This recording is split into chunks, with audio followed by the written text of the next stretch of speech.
5ই আগস্টের পরে অনেকগুলো প্রোগ্রাম করেছি, আমরা বিভিন্ন মিছিল করেছি, মানুষের দ্বারে দ্বারে গিয়েছি। এখন আজকে আমাদের শুক্রবারে সামনে নির্বাচনকে কেন্দ্র করে আমাদের নির্বাচনী কার্যক্রম আজকে শুরু হচ্ছে। এটা আনুষ্ঠানিকভাবে আমরা নির্বাচনের কাজ শুরু করলাম। সেই জন্য সবাইকে একটু জানান দেয়া, আজকে আমরা চামটা, সাতপুর, শাহপুর, সিঙ্গার, রাহুতল, হাতিয়াড়া বিভিন্ন ইউনিয়নে ঘোরাঘুরি করব। আর সামনে নির্বাচনকে কেন্দ্র করে বিভিন্ন জন, বিভিন্ন দল যারা যে সমস্ত কথা বলছে, এরা আসলে তাদের ধারণা এবং তাদের ব্যাপারে মানুষের বিশ্বাস হয়েছে যে সামনে নির্বাচন ফেয়ার ফ্রি নির্বাচন হলে তারা একটা সিটও পাবে না। সেই জন্য বিভিন্ন সময় বিভিন্ন তাল বাহানা করে এই নির্বাচনকে লঙ্ঘন করতে চায়।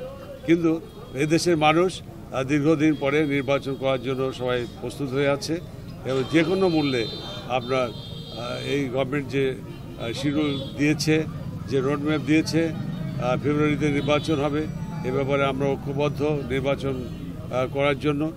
এর আগে 3বার নমিনেশন পেয়েছি আপনারা জানেন, এবং বর্তমানে নির্বাচন ইনশাল্লাহ আমাদের সামনে সম্মেলন হবে, সেখানে বিএনপি সভাপতি হিসাবে অলরেডি আমি ডিসাইডেড, এটা ডিক্লারের অপেক্ষা আছে, এবং নমিনেশন অবশ্যই হবে।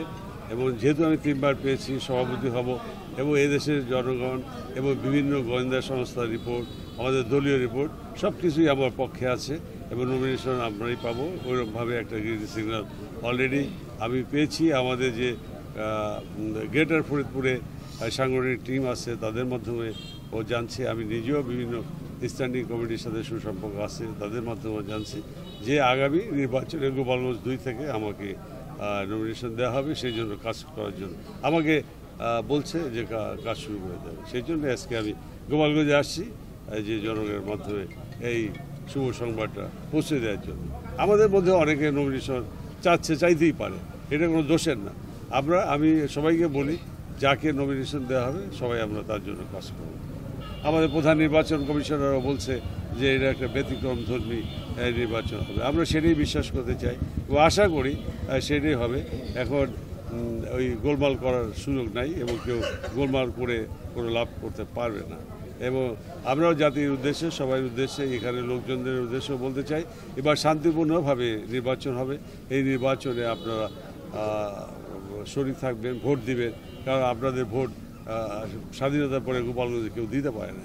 ভোটের যে একটা টেস্ট, এটাই আমরা ভুলে গেছি। সেই জন্য সবাইকে উজ্জীবিত করছি যে এবার ভোট দিতে হবে, যার ভোট সে দেখ, যেখানে ভালো লাগে দেখ, কিন্তু ভোটাভুটি করতেই হবে। এটাই আজকে আমাদের